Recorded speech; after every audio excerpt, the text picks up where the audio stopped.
SC వర్గీకరణ బిల్లులో నాకు మాట్లాడే అవకాశం ఇచ్చినందుకు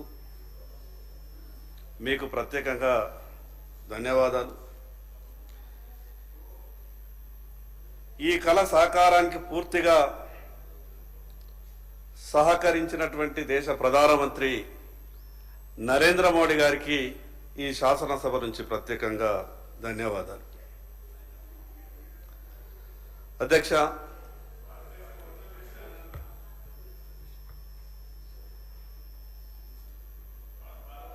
ఎన్నో సంవత్సరాల పోరాటం తర్వాత ఈనాటి కళ సాకారం అయ్యింది. 5/10/2004 నాడు ఆ రోజు సుప్రీంకోర్టులో వచ్చినటువంటి జడ్జిమెంట్ తర్వాత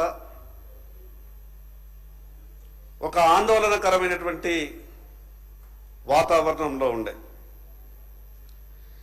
ఇక మళ్ళీ మాకు అవకాశం రాదేమో, సుప్రీంకోర్టులనే మా కేసు కొట్టేయబడింది, ఒక రకమైనటువంటి ఆందోళనలు ఉన్నటువంటి ఆ పరిస్థితులలో దాదాపు 19 సంవత్సరాల న్యాయ పోరాటం తర్వాత ఈ యొక్క సుప్రీంకోర్టు తీర్పు వచ్చింది. అధ్యక్ష, ఉద్యమం బలంగా ఉంటే ఆ ఉద్యమంలో న్యాయమైన కోరికలుంటాయి. అన్ని రాజకీయ పార్టీలకు తప్పనిసరిగా మద్దతు ఇవ్వాల్సి వస్తుంది. ఈ దేశంలో మన రాష్ట్రంలో ఆ రకమైనటువంటి ఉద్యమాలు 2 జరిగినాయి. ఒకటి ఎంఆర్పిఎస్ ఉద్యమం, ఇంకొకటి తెలంగాణ రాష్ట్ర ఉద్యమం.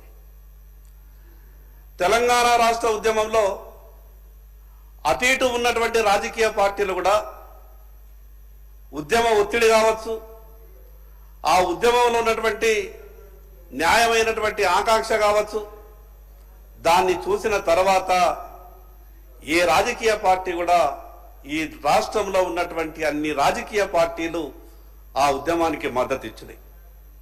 అదే రకమైనటువంటి మద్దతు ఈ యొక్క వర్గీకరణ విషయంలో కూడా అన్ని రాజకీయ పార్టీలు సంపూర్ణ మద్దతు ప్రకటించినాయి. అధ్యక్ష, ఈ సందర్భంగా అవునన్నా కాదన్నా మందకృష్ణ మాదిగ గారి పోరాటాన్ని ఒకసారి 2 నిమిషాలు మాట్లాడుకోవాల్సి వస్తుంది.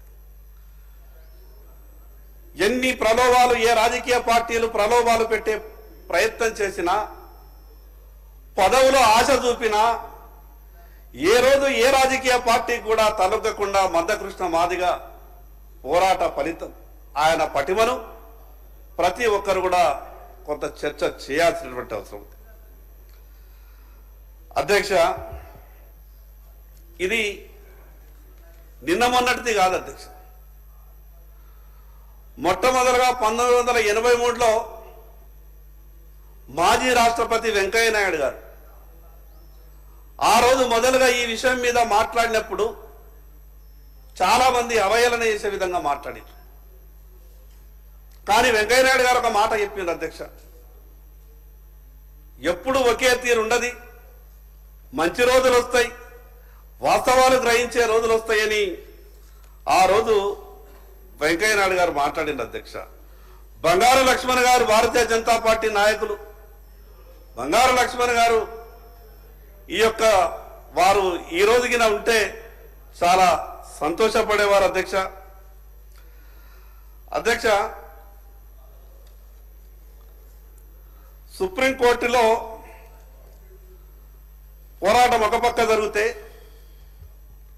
మరోపక్క ఈ దేశ ప్రధానమంత్రి నరేంద్ర మోడీ గారు ఎంఆర్పిఎస్ ఉద్యమాన్ని గుర్తించి వాస్తవికంగా వాళ్ళకు ఉన్నటువంటి ఇబ్బందుల్ని కూడా అర్థం చేసుకొని ఒక సామాజిక కుల సమావేశానికి దేశ ప్రధానమంత్రిగా నరేంద్ర మోడీ గారు స్వయంగా హాజరై, మీకు నేను అండగా ఉన్నా, ఈ దేశంలో ఏ వర్గానికి అన్యాయం జరిగినా అండగా ఉంటామనే విధంగా గొప్ప సంకేతం ఇచ్చిండు నరేంద్ర మోడీ గారు. వారికి ఈ తెలంగాణ శాసనసభ నుంచి అనేక మంది సభ్యులు, కాంగ్రెస్ సభ్యులు మాట్లాడింది. సంతోషం.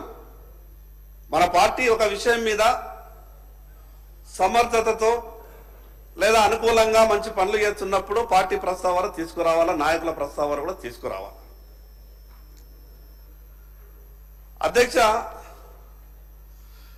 ఈ శాసనసభ 4 సార్లు ఈ బిల్లు మీద ఏకగ్రీవ తీర్మానం చేసింది.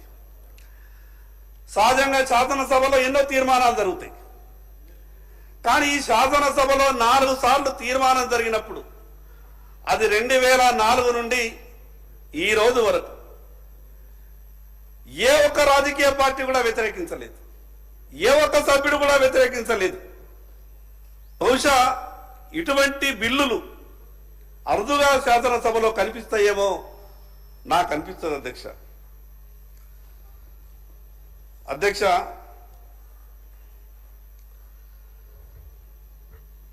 నేను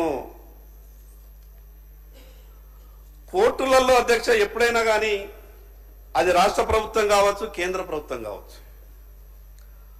ఉన్నటువంటి వాస్తవాలను ఆయా వర్గాలకు సంబంధించినటువంటి నష్టాలను సరియైన రీతిలో ఆధారాలతో సహా అఫిడవిట్లు సమర్పిస్తేనే న్యాయంగా రావాల్సినటువంటి తీర్పులు వచ్చేటటువంటి అవకాశం ఉంటుంది.